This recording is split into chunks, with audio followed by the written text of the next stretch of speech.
On démarre cette émission au lycée professionnel Simon-Lazare de Sarreguemines. Les élèves en hôtellerie sont mobilisés depuis plusieurs jours avec la mise en place d'une sandwicherie éphémère. Marie-Morgane s'est rendue sur place. Bonjour, alors dis-nous, qu'est-ce qu'on peut y trouver ? Bonjour Morane, alors tu l'as dit, c'est un point de restauration éphémère qui sera encore ouvert demain.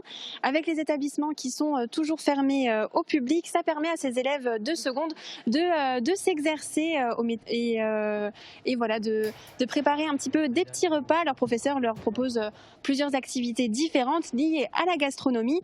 Ce matin, avec ce travel food, ils découvrent un petit peu la restauration rapide.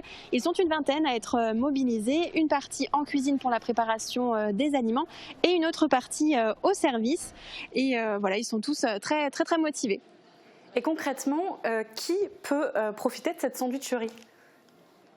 Alors c'est réservé au personnel de l'établissement et aux élèves. Alors je tiens à préciser que tout est préparé sur place, du pain au dessert et même les boissons. Et d'ailleurs, je vais passer maintenant à la dégustation. Il y a mon petit plateau qui arrive. Merci beaucoup, Ambella. Voilà, maintenant je vais goûter tout ça. Merci Marie-Morgane et bon appétit. Et merci à Thomas qui t'accompagne au cadrage. Et cette matinée était l'occasion de recueillir le ressenti des élèves en hôtellerie. Ce secteur est très impacté par la crise sanitaire. Alors comment se sentent les futurs serveurs ou restaurateurs ? Réponse au micro de Marie-Morgane Lorenz. Alors dis-moi un petit peu comment tu te sens actuellement avec ta formation qui est très impactée par la crise, avec les restaurants, etc. qui sont fermés. Actuellement, les professeurs essaient de faire le maximum possible pour nous proposer des activités en cours, comme par exemple ce restaurant éphémère, vu qu'on n'a pas eu de stage déjà, on aurait dû faire déjà 3 semaines. Et en cours, ils essaient de faire le maximum possible pour nous apprendre le plus de choses, même si on n'a pas forcément de clients au restaurant. C'est plutôt bien, même si c'est assez dur de ne pas avoir de stage et les autres partir. Du coup, je suis assez bloqué en fait, mais c'est pas grave, on s'y fait avec.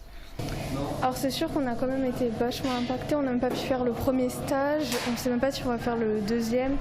Donc oui, c'est même pour les serveurs, on ne peut pas servir les clients qui viennent, on a beaucoup moins. Donc oui, on est impacté quand même. Ouais, c'est un peu plus dur avec le Covid, parce qu'il y a beaucoup moins de choses à faire parce qu'il n'y a pas de clients pour servir en haut.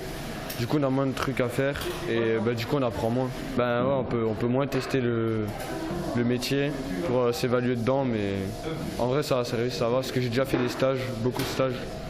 Et ce serait mieux sans la crise, du coup. Et tu es en seconde, tu viens de commencer ta formation en hôtellerie-restauration. Est-ce que la situation actuelle, ça a un impact sur ton avenir, ta vision du futur ? Oui, c'est vrai que vu qu'on fait moins de choses, c'est beaucoup plus flou, on ne sait pas exactement comment ça va se passer, on n'a même pas fait vraiment de stage. Donc oui, ça a quand même aussi un impact. Et tu es toujours motivé pour travailler dans cette voie ? Oui. En soi, j'ai toujours voulu faire de la cuisine et j'ai toujours aimé ça depuis tout petit en final.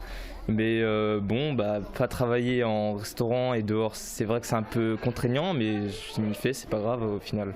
Ça m'a pas changé, j'aime toujours autant la cuisine. Ça fait depuis tout petit que je veux justement faire de la cuisine. Et non, parce qu'en cours, justement, on nous apprend plein de trucs, même si on n'a pas forcément les stages pour nous représenter dans la vie professionnelle, on fait avec, quoi.